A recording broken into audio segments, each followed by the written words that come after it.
In this video, we will be discussing some basics of reading combinations, how to handle reading combination for CSAT examination.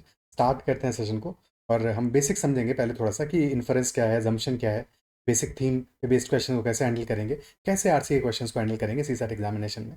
Start करते हैं session को। सो एक दो बातें पहले basic की देख लेते हैं कि व्हाट इज assumption। अब जो भी हमें पैसेज गिवन होगा एग्जाम में, ठीक है, जो भी स्टेटमेंट गिवन होगा,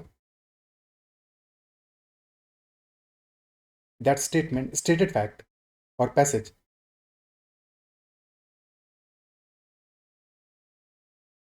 या तो उस पर बेस्ड क्वेश्चन आएगा, क्रक्स पूछेगा पैसेज का एग्जाम में, मेन आइडिया पूछेगा, सेंट्रल आइडिया पूछेगा, थीम पूछेगा, या फिर पूछ सकता है एजम्पशंस क्या होंगे, जो बहुत कॉमन क्वेश्चन है, ठीक है, और या फिर इन्फरेंस पूछेगा कि what inference can be drawn.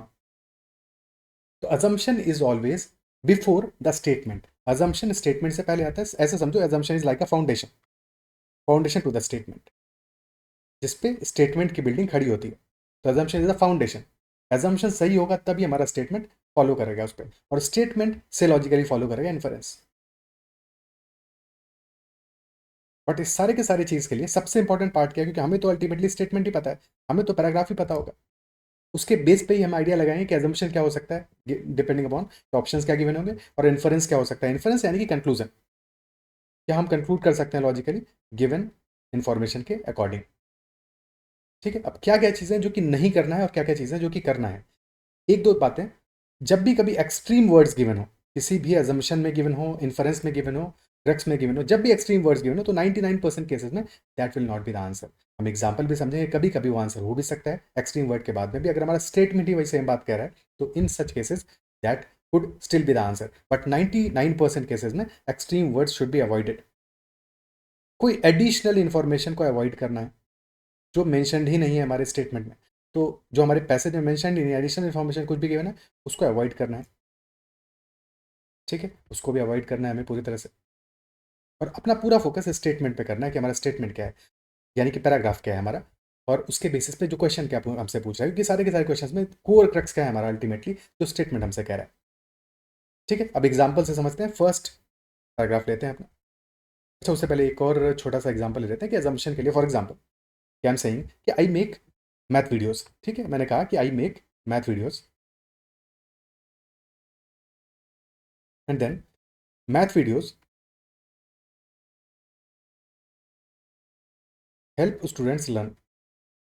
ठीक है, ये स्टेटमेंट है हमारा कि मैं मैथ वीडियोस बनाता हूँ और math videos help students learn. तो अब इस केस में क्या अजम्पशन हो सकता है कि अगर मैं मैथ के वीडियोस बना रहा हूँ, तो आई मस्ट बी एज्यूमिंग कि वो वीडियोस बच्चे देखेंगे, स्टूडेंट्स देखेंगे, क्योंकि अगर वो देखेंगे ही नहीं तो पॉइंट क्या है फिर वीडियोस बनाने का। तो this can be assumption behind that students will watch watch the video. This can be assumption. Assumption यानी कि फाउंडेशन। ठीक है, अब ये काम कर क्यों रहे हैं, क्यों कर रहे हैं, क्योंकि बच्चे अल्टीमेटली स्टूडेंट्स बाद में वीडियोस देखेंगे। तो this can be assumption, underlying assumption behind this statement. क्या ये अप्रिशिएट कर पा रहे हो? सिमिलरली अगर मैं कहूं कि I like all sweets, and then if I say कि रबड़ी इज अ स्वीट, ठीक है, रबड़ी इज अ स्वीट और काजू kaju katli is a sweet, तो आई like all sweets and rabri is a sweet. तो क्या इससे इन्फरेंस ड्रॉ कर सकते हैं दैट आई लाइक रबड़ी? बिल्कुल ड्रॉ कर सकते हैं, क्योंकि जब मुझे सारे ही स्वीट्स पता है, पसंद है, तो रबड़ी भी पसंद होगा। ठीक है, so this will be a inference जो लॉजिकली फॉलो कर रहा है स्टेटमेंट को। ठीक है, पहला पैसेज लेते हैं, फर्स्ट पैसेज फ्रॉम सीसैट 2025। अब पहले इसको रीड करो और दो क्वेश्चन है उनको अपने पे ट्राई करो। फर्स्ट क्वेश्चन क्या है? फर्स्ट क्वेश्चन हमारा best reflect the critical message, यानी क्रिटिकल मैसेज हो, सेंट्रल मैसेज हो, थीम हो, बेसिकली ये क्रक्स हो, मेन आइडिया हो, सारी बातें, सारी केसेस में हमें एक ही चीज़ आइडेंटिफाई करना है कि पैसेज हमारा बोलना क्या चाह रहा है, ऑथर क्या कहना चाह रहा है, मोरल ऑफ द स्टोरी क्या है, कहानी क्या है इस पूरे पैसेज में। और सेकंड क्वेश्चन है हमारा कि with reference to the above passage the following assumptions have been made, तो कौन से एजम्पशंस हमारे वैलिड होंगे। तो दो क्वेश्चन है हमारे। ठीक है, पैसेज को ध्यान से पढ़ो और अकॉर्डिंगली सॉल्व करो। फटाफट से पढ़ना है, 1 मिनट के अंदर पढ़ना है, ज़्यादा समय नहीं लगाना। ठीक है, पैसेज को पढ़ते हैं हम लोग, देखते हैं एक बार। If the social inequality is the most acutely felt social problem in India, social inequality that is the most acutely, acute यानी कि शार्प, इंटेंस, तो that is a serious problem. social inequality is the most acutely felt social problem in India. Insecurity more than poverty is the most acutely felt economic problem. हमें दो distinction दिए हैं, social problem that is social inequality and then there is a economic problem that is insecurity more than poverty. Poverty से भी ज़्यादा बड़ी problem कौन सी है? Economic problem that is insecurity. Besides those below the official poverty line, even those just above the poverty line are subject to multiple economic insecurities of various kinds. यानी कि ऐसा नहीं है कि सिर्फ बिलो पॉवर्टी लाइन वाले हैं उनको ही प्रॉब्लम इकोनॉमिक प्रॉब्लम है, उनका ही इंसिक्योरिटीज है. Insecurities are also attached to those who are just above the poverty line. यानी कि there is not just economic reason behind the insecurities. This is more than that, isn't it? So this is more than that. Due to wealth and or health risks, market fluctuations, job related uncertainties. यानी कि दो बातें यहाँ पे होगी. देखो poverty जो हमारा that is money related. Poverty यानी कि मनी कम है, मनी रिलेटेड है कि नहीं? मनी कम है तो पॉवर्टी है. But insecurity is risk related. यहाँ पे रिस्क से लेना देना है कि रिस्क ज़्यादा है तो इनसिक्योरिटी है. तो ये डिस्टिंक्शन है कि इकोनॉमिक प्रॉब्लम तो है insecurity, but that is more risk related. कि अगर जॉब चली गई तो क्या होगा, वेल्थ का प्रॉब्लम, रिस्क का प्रॉब्लम, किसी को बीमारी हो गई तो क्या होगा. ठीक है. Many government policies are actually intended towards mitigating these insecurities. So that is our simple सा passage. First question, which one of the following statements best reflect the critical message conveyed by the passage. Option A, India's political executive should be aware that poverty and social inequality and the consequent sense of insecurity is the main social problem. Again देखो statement हमारा क्या कह रहा था कि social inequality is the social problem, insecurity and poverty that is economic problem, isn't it so? तो क्या यहाँ पे कह रहा है हमारा ऑप्शन ए गड़बड़ है. पहले तो पॉलिटिकल एग्जीक्यूटिव की बात कर रहा है जो कि कहीं पे भी पैसेज में मेंशन ही नहीं है. पैसेज कहीं पे पॉलिटिकल एग्जीक्यूटिव की बात नहीं कर रहा है, तो अपने आप में ये पार्ट हमारा इनकरेक्ट है, isn't it so? क्योंकि पैसेज कहीं पे भी पॉलिटिकल एग्जीक्यूटिव बात नहीं कर रहा, तो ऑप्शन ए इनकरेक्ट हो गया. उसके बाद भी जो चीज़ें कह रहा है कि poverty and social inequality and consequent sense of insecurity is the main social problem, तो this is also not correct. Social inequality is the social problem but poverty and insecurity is the economic problem. So option A incorrect हो गया. Option B in India poverty is the primary reason for social inequality and insecurity. Again social inequality हमारा social problem था, poverty उसका reason है नहीं है, कहीं भी पैसेज मेंशन नहीं करता है. ऑप्शन बी भी इनकरेक्ट हो गया. पैसेज जो मेंशन कर रहा है बस वही हमारे लिए इंपॉर्टेंट है, उसी के बेसिस पे हमें सारा का सारा कुछ आंसर करना है. तो ऑप्शन बी डेफिनेटली इनकरेक्ट है. Option C, poverty and social inequality are so intricately linked that they pose an unmanageable crisis for India. Again extreme words, unmanageable. Unmanageable, manage ही नहीं कर सकते. तो क्या ऐसा कुछ भी पैसेज मेंशन कर रहा है? बिल्कुल भी मेंशन नहीं कर रहा है. वो ये कतई नहीं कह रहा है कि अनमैनेजेबल है, मैनेज किया ही नहीं जा सकता. That is not mention. तो this is also incorrect. Option D, insecurity more than poverty is the main economic issue that government policies must address. बिल्कुल ठीक बात है, क्योंकि साफ साफ कह रहा है insecurity that is more than poverty most acutely felt economic problem. And then last statement, many government policies are actually intended towards mitigating these insecurities. Absolutely सीधे सीधे देखो कि ये दोनों बात पैसेज कनेक्ट करके, दोनों लाइंस को कनेक्ट करके हमारा ऑप्शन डी है, that is insecurity more than poverty is the main economic issue. So that must be the answer. क्या अप्रिशिएट कर पा रहे हो, समझ पा रहे हो? ठीक है, अगले क्वेश्चन पे चलते हैं. Next one, with reference to above passage the following assumptions have been made. कौन से assumptions हम वैलिड कह सकते हैं? assumption number 1, people above the poverty line also are prone to suffer from anxiety about economic insecurity. ठीक है. अब देखो अजम्पशन के केसेस में एक तरीका है जो बहुत बार काम करेगा, वो है मेथड ऑफ निगेशन. यानी कि जो अजम्पशन हमें दिया हो, जैसे मैंने स्टार्ट में ही बताया, assumption is always a foundation. Foundation है तो फाउंडेशन पे बिल्डिंग खड़ी होती है. अब बिल्डिंग को अगर गिराना है तो फाउंडेशन को हटा दो, बिल्डिंग गिर जानी चाहिए. अगर फाउंडेशन को हटाने से बिल्डिंग नहीं गिर रही है, इसका मतलब है कि बिल्डिंग उस फाउंडेशन पर नहीं खड़ी है, बिल्डिंग कहीं और पे खड़ी है. क्या ही समझ पा रहे हो? तो मतलब क्या हुआ कि अजम्पशन को निगेट कर दो. अगर अजम्पशन को निगेट करने से हमारा स्टेटमेंट नलीफाई हो जा रहा है, स्टेटमेंट का रेलेवेंस नहीं रह जा रहा है, तो फिर वो एजम्पशन इम्प्लिसिट होगा, यानी वैलिड होगा उस पर्टिकुलर केस में. फॉर एग्जांपल कि poverty above the people above the poverty line are also prone to suffer from anxiety about economic insecurity. और हमारा स्टेटमेंट साफ साफ कह रहा है कि even those just over the poverty line are subject to multiple economic insecurities. और ये जो इनसिक्योरिटीज हैं, क्या है? वेल्थ का रिस्क है, हेल्थ का रिस्क है, मार्केट फ्लक्चुएशन है, जॉब रिटर्न सेट है. ये क्या उनको एंजाइटी नहीं देगा? बिल्कुल देगा, बिल्कुल देगा. क्योंकि नहीं देगा एंजाइटी तो मतलब ये कैफे डिस्कस ही क्यों करना है सब कुछ. ठीक है, तो obviously this is correct. Second, eradication of poverty can result in peace and social equality in the country. क्या ये स्टेटमेंट सही होगा? Eradication of poverty can result in peace and social equality. अब सोशल इनइक्वालिटी हमारा एक social problem है, that is not economic problem. तो poverty को इरेडिकेट करने से कैसे तुम्हारा सोशल प्रॉब्लम सॉल्व हो जाएगा? This is incorrect. तो first is correct, only one will be the answer. ठीक है, नेक्स्ट पैसेज. अब इस पैसेज को पढ़ो और दो क्वेश्चन है इस पर फॉलो करते हैं. फर्स्ट क्वेश्चन क्या है? Logical and rational inference. यहाँ पे हमें इन्फरेंस ड्रॉ करना है, logical and rational inference based on the passage information. और सेकंड वन इज एजम्पशंस क्या क्या बना सकते हैं. ओके, तो आई होप तुमने अपने पे ट्राई कर लिया होगा. According to the food and agriculture organization, 1/3 of food produced for human consumption is lost और वेस्टेड ग्लोबली. तो 1/3 इज लॉस्ट और wasted globally. Food is lost और wasted throughout the supply chain, from initial agriculture production to final household consumption. Start से लेकर and तक हर supply chain के हर एक step पे फूड वेस्टेज हो रहा है, from initial production to final household consumption. The increasing wastage also results in land degradation by about 45%. So that wastage is also resulting. क्यों हो रहा है लैंड डिग्रेडेशन? क्योंकि वेस्टेज की वजह से एक्स्ट्रा प्रोडक्शन करना पड़ेगा और फिर उस सब की वजह से लैंड डिग्रेडेशन हो रहा है by about 45%, mainly due to deforestation, unsustainable agriculture practices, and excessive groundwater extraction. The energy spent over wasted food results in about 3.5 billion tons of carbon dioxide production every year. तो carbon dioxide production additional हो रहा है, यानी कि climate पे भी effect पड़ रहा है.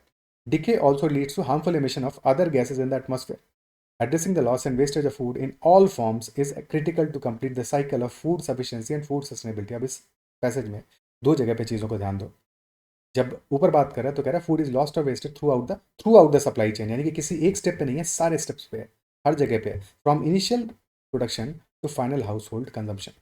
और फिर लास्ट में भी कह रहा है addressing the loss and wastage of food in all forms is critical, यानी कि हर एक फॉर्म में, जितने भी फॉर्म है हमारे, जहाँ जहाँ पे वेस्टेज हो रहा है, स्टार्ट से लेकर एंड तक हर जगह पे हमें वो वेस्टेज को रोकना है, वो लॉस को रोकना है, and that is very critical to complete the cycle of food sufficiency and food sustainability.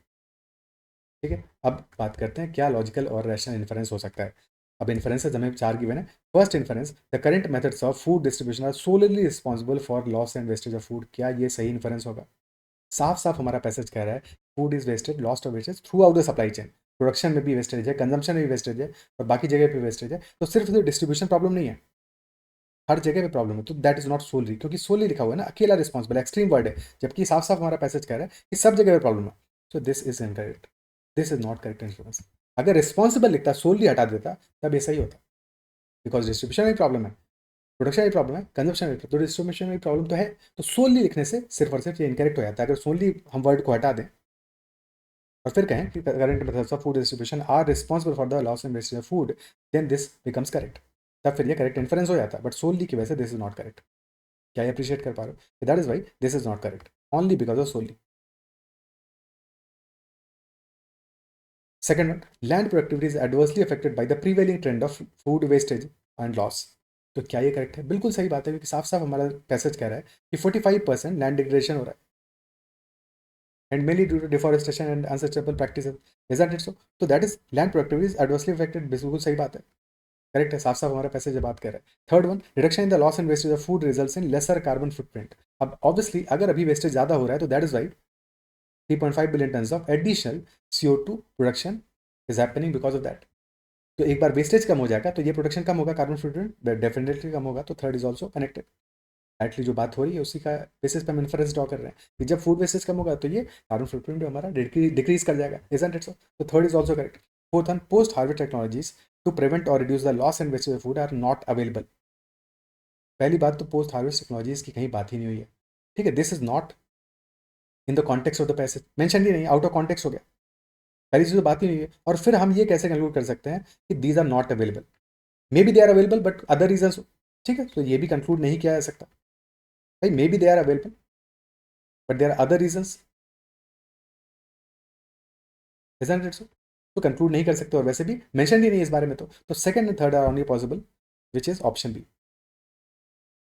Okay, क्या क्लियर है? और वैसे भी जब हम इसको सॉल्व कर रहे थे तो हमने अगर ऑप्शंस को देखते, पहले को जैसे हमने निगेट कर दिया, फर्स्ट को जैसे निगेट कर दिया, फर्स्ट को निगेट करते ही ऑप्शन ए आंसर नहीं हो सकता, ऑप्शन सी नहीं हो सकता, ऑप्शन डी नहीं हो सकता. तो फिर तो क्लियरली ऑप्शन बी आंसर होगा. जैसे हमने पहले को निगेट कर दिया, उसके बाद चेक भी नहीं भी करें बाकियों को, तो हमें पता है फर्स्ट आंसर नहीं हो सकता, यानी कि डेफिनेटली ऑप्शन बी के अलावा कोई भी और आंसर होना पॉसिबल ही नहीं है. तो उतने से भी क्वेश्चन खत्म हो जा रहा था. Isn't it so? Next question. तो based on the assumption passage, कौन सा अजम्पशन हम कर सकते हैं? First, the food distribution mechanism needs to be reimagined and made effective to reduce the loss and wastage of food. Food distribution mechanism needs to be reimagined. तो देखो सारे cases में प्रॉब्लम है हमारा, प्रोडक्शन से लेके कंजम्पशन तक, और बीच में सप्लाई चेन में भी, डिस्ट्रीब्यूशन में भी. तो डेफिनेटली अगर हम ये कहें, निगेट करें फॉर एग्जांपल इस अजम्पशन को कि नहीं, फूड डिस्ट्रीब्यूशन मैकेनिज्म को रीइमेजिन करने की या इफेक्टिव बनाने की कोई जरूरत नहीं है, तो अगर जरूरत नहीं है तो ये पूरा पैसेज लिखने की भी कोई जरूरत नहीं थी. क्योंकि पूरा पैसेज इसी बारे में तो बात कर रहा है कि सप्लाई चेन के हर एक स्टेप पे प्रॉब्लम है, तो जिस जिस स्टेप पे प्रॉब्लम है हर जगह पे हमें उस चीज़ों को सही करना जरूरी है, एड्रेस करना जरूरी है। लास्ट में अल्टीमेटली ये तो कह रहा है addressing the loss and wastage of food in all forms, हर तरह से क्रिटिकल है, करना जरूरी है अगर हमें साइकिल ऑफ फूड सफिशिएंसी और फूड सस्टेनेबिलिटी चाहिए तो उसके लिए दैट इज इंपॉर्टेंट। तो yes, this has to be reimagined. First assumption is implicit. Second one, ensuring the reduction of wastage and loss of food is a social and moral responsibility of all citizens. अब ये देखो as such second statement हमारा थोड़ा extreme statement लग रहा है कि सबकी जिम्मेदारी है, सबकी जिम्मेदारी, पहले जो सिटीजन्स की तो बात ही नहीं हो रही है हमारे पैसेज में, तो ये एक्सट्रीम स्टेटमेंट लग रहा है। But this is also a correct assumption. क्यों है? क्योंकि यहाँ पे हमारा जो पैसेज भी बात कर रहा है, पैसेज भी क्या बात कर रहा है कि food is lost of waste throughout the supply chain and from initial agriculture production to final household consumption as well. और ये फाइनल हाउस होल्ड कंजम्पशन कौन कर रहा है? ये सिटीजन ही तो कर रहे हैं, लोग ही तो कर रहे हैं अल्टीमेटली। तो उस स्टेप पे भी, लास्ट स्टेप पे भी वेस्टेज हो रहा है, और फिर एंड में बात करें कि ऑल फॉर्म्स में हमें रोकना है, एड्रेस करना है सारे फॉर्म्स में। तो यहाँ पे भी देखो एक्सट्रीम ऑल वर्ड का यूज हुआ है, तो that is why this all is correct. कोई दिक्कत नहीं है इसके साथ में कि वहां पे भी इंश्योर करना reduction of wastage and loss of food is a social and moral responsibility all citizen, this is also correct. ठीक है, बोथ आर करेक्ट। और हमें ऐसे क्वेश्चंस को, फॉर एग्जांपल ये जो स्टेटमेंट 2 है, ठीक है, ऐसे क्वेश्चंस को यूपीएससी के फ्रेमवर्क में सोचना है। यूपीएससी के फ्रेमवर्क में रख के सोचोगे तो definitely second is definitely correct. तो फर्स्ट और सेकंड दोनों ही हमारे आंसर होंगे, both 1 and 2 will be the answer. क्या ही क्लियर है? बिकॉज हमारा ऑलरेडी ये जो पैसेज है, पैसेज बात कर रहा है कि ऑल फॉर्म्स में हमें रोकना है, हर हालत में रोकना है, एंड दैट इज क्रिटिकल। और वहाँ पे हमारा फाइनल हाउस होल्ड कंजम्पशन में वो भी रिस्पॉन्सिबल है अल्टीमेटली, तो वो रिस्पॉन्सिबिलिटी किसकी है? सिटीजन्स की है। तो that is social and moral responsibility. तो एथिकल पर्सपेक्टिव भी कई बार हमें किसी क्वेश्चन में देखना पड़ सकता है, तो वहाँ पे भले ही वो बात डायरेक्टली मेंशन नहीं हो पैसेज में, बट स्टिल हमें उन चीज़ों को यूपीएससी पर्सपेक्टिव से देखते हुए सही मानना पड़ेगा। ओके, अगर पैसेज उस डायरेक्शन में बात कर रहा है तो, अगर बिल्कुल भी बात नहीं कर रहा तो बात अलग होगी, बट उस डायरेक्शन में अगर बात कर रहा है तो ऑब्वियसली दैट इज इंपॉर्टेंट। ठीक है, सो नेक्स्ट पैसेज पे चलते हैं। सो this is the third passage. Again passage पढ़ना है और 2 क्वेश्चन हमें सॉल्व करने हैं। फर्स्ट क्वेश्चन क्या है? Best reflect the most logical rational and pragmatic passage. तो यानी कि crux of the story, basically moral of the story क्या है, कहना क्या चाहता है ऑथर, और सेकंड अजम्पशन क्या है। पढ़ते हैं। Each state in India faces a distinctive set of challenges regarding the impact of warming, but also offers its own set of opportunities for reducing emissions depending on its natural resources. तो distinctive set of challenges हैं हर एक state के, unique challenges हैं, but also offers its own set of opportunities for reducing emissions depending on its natural resources. For example, coastal states need to take action to protect their shores from sea level rise. तो coastal states का issue है that they have to protect their shores from sea level rise. And districts that are drier, so drier districts need to prepare for variable monsoon precipitation. Himalayan regions have their own unique challenges, and selected parts of peninsular India and offshore areas offer great opportunities for harnessing wind power. Wind power का option भी है, उसको harness करने का भी option है, वो भी चैलेंज है, अपॉर्चुनिटी है। तो these various aspects need to be considered for developing clear and sustainable goals for the future. तो यहाँ पे क्या पैसेज हमारा कह रहा है? पैसेज कह रहा है कि हर एक स्टेट जो है इंडिया का, उसके पास अपना एक डिस्टिंक्टिव सेट ऑफ चैलेंजेस है कि नहीं, और कईयों के पास अपनी अपॉर्चुनिटीज़ भी हैं, सबका अपना अलग अलग कहानी है। कोस्टल स्टेट्स को अलग ज़रूरत है, अलग रिक्वायरमेंट है। डिस्ट्रिक्ट्स जो ड्रायर हैं वहाँ पे अलग रिक्वायरमेंट है। हिमालयन रीजन्स का रिक्वायरमेंट अलग है, और पेनिनसुलर इंडिया का रिक्वायरमेंट अलग है। रिक्वायरमेंट के अलावा अपॉर्चुनिटीज़ भी है वहाँ पे, क्या है कि हम हार्नेस कर सकते हैं विंड पावर। अब इसके बेसिस पे समझते हैं हमारा पहला वाला क्वेश्चन। पहले क्वेश्चन, फर्स्ट क्वेश्चन क्या है? Most logical rational and pragmatic message. Option A, mitigation and adaptation strategies to address tackle the climate change is essentially the responsibility of each state. यहाँ पे क्या कह रहा है कि सारी की सारी रिस्पॉन्सिबिलिटी किसकी है? स्टेट की है। बट क्या हमारा पैसेज ये बात कर रहा है? पैसेज ये कह रहा है हर एक स्टेट का रिक्वायरमेंट अलग है, चैलेंजेस अलग है, अपॉर्चुनिटीज अलग है, बट ये नहीं कह रहा कि वो सारे के सारे चैलेंजेस और अपॉर्चुनिटीज को हैंडल करने की जिम्मेदारी सारी की सारी, पूरी की पूरी किसकी है? स्टेट की। ये बात बिल्कुल भी नहीं कही जा रही है, essentially responsibility of each state. तो निगेट करना पड़ेगा इसको। ठीक है, this is not the logical rational pragmatic message. Second one, India is too diverse to implement any effective strategy और प्रोग्राम टू एड्रेस और tackle the climate change. Again extreme statement. क्या कह रहा है कि इंडिया इतना डाइवर्स है कि हम कर ही नहीं पाएंगे कोई इफेक्टिव स्ट्रेटजी, कोई भी स्ट्रेटजी जो हम अप्लाई करेंगे, इंप्लीमेंट करेंगे, वो इफेक्टिव होगी ही नहीं। तो क्या पैसेज इस बारे में बात कर रहा है? बिल्कुल नहीं कर रहा है। पैसेज कह रहा है चैलेंजेस है, डिस्टिंक्ट है, अपॉर्चुनिटीज है, डिस्टिंक्ट है, बट अल्टीमेटली इन आस्पेक्ट्स को कंसिडर करके हमें एक डेवलप करना है clear and sustainable goal by considering these aspects. So this is possible. Passage कहीं पे भी नहीं कर, this is not possible. So again not correct. Option C, it is basically responsibility of union government. अब option A और C बिल्कुल एक जैसा है. सी कह रहा है इसकी रिस्पॉन्सिबिलिटी यूनियन गवर्नमेंट की है, स्टेट से कोई मतलब नहीं. तो to implement the action plan and ensure net zero emissions. तो again C is also incorrect, क्योंकि ये अकेला सारा का सारा जिम्मेदारी दी है यूनियन गवर्नमेंट को. और साथ में एक और बात, इंश्योर नेट जीरो इमिशंस, इसकी तो कहीं बात ही नहीं हुई है. तो दिस इज ऑल्सो इनकरेक्ट, क्योंकि ये बात तो इंश्योर नेट जीरो इमिशन ये तो आउट ऑफ कॉन्सेप्ट है वैसे भी पूरी तरह से. Option D, India needs to formulate effective climate change mitigation and adaptation strategies at the state and region. This makes sense because state and regional level challenges and opportunities are distinct. So that is why, that is where the climate change policy mitigation and adaptation strategy should be formulated. So option D is the most appropriate answer considering the statement given, considering the paragraph given. Okay. And next question, with reference to passage the following assumptions. तो कौन सा assumption हमारा सही होगा? Assumption number 1, green energy production can be linked to integrated with climate change mitigation and adaptation strategies. क्या ये चीज़ सही होगा? अब देखो हमारा जो पैसेज बात कर रहा है हार्नेसिंग विंड पावर की, and this is about green energy. तो पैसेज में साफ साफ हमारा ग्रीन एनर्जी मेंशन किया हुआ है और साथ में क्लाइमेट चैलेंज भी हमें मेंशन किए हुए हैं. तो yes, green energy production can be linked और integrated with the climate change mitigation and adaptation strategies. That is correct, क्योंकि इसके बारे में बात कर रहा है पैसेज हमारा साफ साफ. Second one, effects of climate change are much more severe in coastal and mountainous regions. अब यहाँ पे पंगा फंस रहा है. क्या फंस रहा है? क्योंकि पैसेज हमारा कह रहा है कि चैलेंजेस हर जगह के अलग अलग है. तो वहाँ पर मेंशन है कोस्टल रीजन्स का भी मेंशन है, माउंटेनियस रीजन्स का भी मेंशन है, बट कहीं पे भी क्या ये कहा गया है कि the challenges are much more severe, the effects are much more severe? तो इस बारे में तो कहीं कोई बात नहीं हुई है. That is why this is not a correct assumption to make. सब जगह अपने यूनिक चैलेंजेस हैं, ठीक है, कहीं का कुछ है कहीं का कुछ है, तो डिफरेंट चैलेंज है, डिस्टिंक्ट चैलेंज है, बट कहीं पे सिवियर है कहाँ पे कम सिवियर है ऐसा कहीं पे भी पैसेज मेंशन नहीं करता. तो second one is not correct, first is correct. Option A answer हो जाएगा, first only. Okay, next passage. Based on this passage we have two questions. पहला है क्रिटिकल मैसेज, यानी कि अगेन वही कि क्या कहना चाहता ऑथर, और सेकंड अजम्पशन. तो दोनों को सॉल्व करते हैं. Maintaining ecosystem just to conserve biodiversity will affect its commercial potential as well as livelihood dependent on the ecosystem. तो maintaining an ecosystem just to conserve biodiversity, अगर हम सिर्फ उसे बायोडाइवर्सिटी कंजर्व करने का सोचें तो this will affect the commercial potential and as well as livelihood dependent on the ecosystem. There is also a conflict between using an ecosystem only for livelihood, for commercial exploitation or strictly for conservation. तो basically तीन aspect है जिनके बीच में conflict है. First aspect that is ecosystem conservation, isn't it so? Second aspect, that livelihoods dependent on the ecosystem, and third one commercial exploitation. क्योंकि तीनों चीजें हैं और जिनका आपस में कॉन्फ्लिक्ट है. Deforestation caused due to commercial exploitation will lead to indirect harm like floods, siltation problems, and microclimatic instability, apart from adversely affecting livelihoods dependent on the forest. तो अगर exploitation हुआ commercial, तो that is affecting the ecosystem, and additionally that is also affecting livelihoods. These conflicts are particularly acute यानी कि severe, serious in developing countries, where the dependence of people on the ecosystem is significant.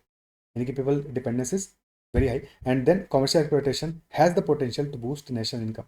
यानी कि सिर्फ और सिर्फ negative थोड़ी है, that has the potential to boost national income, but impact करेगा नेगेटिवली वो इकोसिस्टम को. तो this is the basic concept. यहाँ पे कॉन्फ्लिक्ट है तीन चीज़ों के बारे में. फर्स्ट क्या हो गया हमारा? Conservation of ecosystem. Second is commercial exploitation, and third is dependence, livelihood dependence. So these are conflicts. So which one of the following statements best reflects the critical message? तो मैसेज तो यही है conflicts और इनको कैसे manage करना है. तो फर्स्ट ऑप्शन है, conservation of biodiversity is not an issue to be worried about. No no no no, बिल्कुल. अरे अगर वरी करने की जरूरत ही नहीं थी तो फिर पूरी कहानी लिखने की जरूरत क्या थी? तो obviously this is a serious issue, this has to be discussed, and this has to be a issue that has to be worried about. Second, commercial exploitation of forest goes against the fundamental rights of the people. अब कहीं पे भी fundamental rights का बात हुआ ही नहीं है हमारे पैसेज में. This is out of the context, so this is also incorrect. Option C, sustenance of livelihood and degradation of ecosystem while being together exacerbates one another. Exacerbate means कि worsen, खराब करता है. Sustenance of livelihood and degradation of ecosystem while being together exacerbate one another leading to conflicts and imbalance. क्या ये चीज़ सही है? बिल्कुल सही बात है, क्योंकि ये अल्टीमेटली कॉन्फ्लिक्ट की तो बात कर रहा है कि livelihood and ecosystem degradation both exacerbate each other, एक दूसरे को की कंडीशन को वर्सन करते हैं या कॉन्फ्लिक्ट है इनके बीच में, that leads to conflicts and imbalance. तो this is correct. Option D, commercial exploitation of ecosystem should be completely stopped.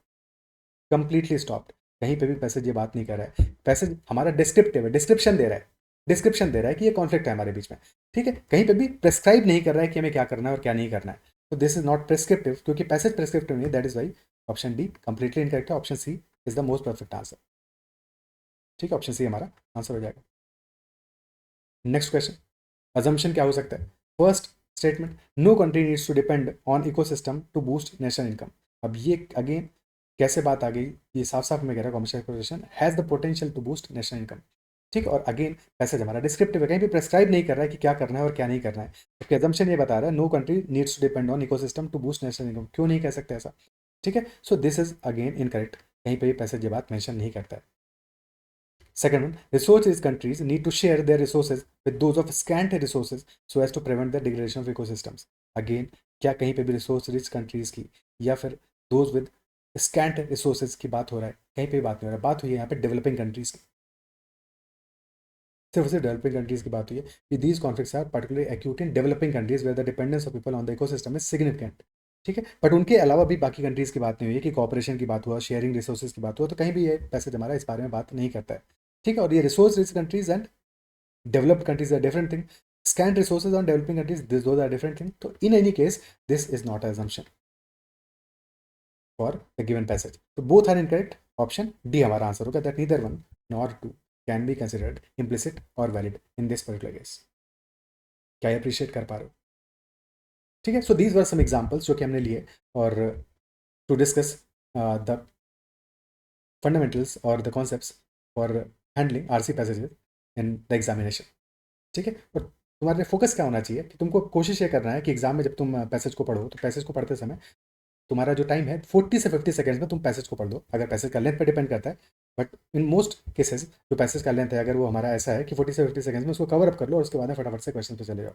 Bar bar same passage को पढ़ने की कोशिश नहीं करनी है, एक बार पढ़ के जो तुम्हारी अंडरस्टैंडिंग हो जाता है उसके बेसिस पे क्वेश्चन को सॉल्व करने की कोशिश करनी है और फिर निगेट करना है, अपने ऑप्शंस को एलिमिनेट करना है, जो भी ऑप्शंस तुम्हें, फॉर एग्जाम्पल इस केस में तो जो जनरल केसेस हैं एजम्पशन वाले वहाँ पे तो पता है दो ही स्टेटमेंट है, उनके बेसिस पे क्या फिक्स्ड ऑप्शन रहते हैं, only one only two, both one and two, neither one not two, ठीक है। But otherwise in this case जहाँ पे क्रिटिकल मैसेज आ रहा है तो ऐसे केस में तुम्हें ऑप्शंस को एलिमिनेट करना है कि जो ऑप्शन तुम्हें लग रहा है कि क्लियरली गलत है, क्लियरली इनकरेक्ट है, उनको पहले एलिमिनेट करना है, उसके बाद में अपने आंसर पे पहुंचना है। और बार बार पैसेज पढ़ने की कोशिश करोगे तो जितना ज़्यादा पढ़ने की कोशिश करोगे उतना ज़्यादा समय जाएगा और उतना ज़्यादा तुम कन्फ्यूज होगे, ठीक है। तो वो कोशिश नहीं करनी है बार बार, क्या क्लियर है? और जो भी एक्सट्रीम वर्ड्स हैं उनको कोशिश करना है कि उनको अपने से पहले ही रिमूव कर दो। और पैसेज को पढ़ने से पहले एक बार ये जरूर देखो कि पैसेज को पढ़ने से पहले कि क्वेश्चन हमारे क्या है, एजम्पशन पूछ रहा है, इन्फरेंस पूछ रहा है, क्रक्स पूछ रहा है, क्रिटिकल मैसेज पूछ रहा है, क्या पूछ रहा है एग्जैक्टली, उसके अकॉर्डिंग तुम अपना आंसर करोगे, ठीक है। एक और चीज़ कि जब तुम एग्जाम में पेपर करने के लिए बैठोगे तो एडवाइस मेरा तुमको यही रहेगा कि तुम कोशिश ये करो कि स्टार्ट अपना, स्पेशली अगर तुम्हारा मैथ बहुत अच्छा नहीं है और अच्छा है तब भी, कि स्टार्ट अपना पैसेजेस करो, आरसी पैसेजेस करो और स्टार्ट के पहले 15-20 मिनट तुम पूरा का पूरा फोकस अपना आरसी पैसेज पे और ज़्यादा से ज़्यादा क्वेश्चन करने की कोशिश करो। इसके बाद में तुम शिफ्ट कर सकते हो मैथ पे, रीजनिंग पे, उसके कुछ क्वेश्चन करो और फिर से वापस से आरसी पैसेज पे आओ, क्योंकि यहाँ पे तुम अपना टाइम सेव कर सकते हो और साथ में अपनी एक्यूरेसी भी मेंटेन कर सकते हो। प्रैक्टिस के साथ में एक्यूरेसी आएगी ऑब्वियसली, तो वो तो डिपेंड करता है, बट स्टिल ये है कि यहाँ पे तुम्हें अपना अटेम्प्ट तभी बढ़ा पाओगे जबकि तुम कम समय लोगे और साथ में और मैथ और रीजनिंग पे बेस्ड क्वेश्चंस को भी हैंडल करने के लिए तुम्हें टाइम चाहिए होगा, तो यहाँ पे बहुत ज़्यादा टाइम लगा दिया तो फिर वहाँ के लिए टाइम तो पास बचेगा नहीं, तो ऑप्टिमाइज करना है अपने टाइम को, ठीक है। इस सेशन में इतना ही रखते हैं, आई बिलीव कि जो भी बातें हमने डिस्कस की सारी समझ में आएंगी, फिर भी कहीं किसी क्वेश्चन में डाउट रहता है तो कमेंट में मेंशन करना, और अगर सेशन पसंद आया तो उसको लाइक करना है और चैनल को सब्सक्राइब नहीं किया जरूर से करना। That's all for this session, और अगर तुम्हें और ऐसा सेशन चाहिए तो कमेंट में मेंशन करना। That's all for this session, bye, take care, thank you.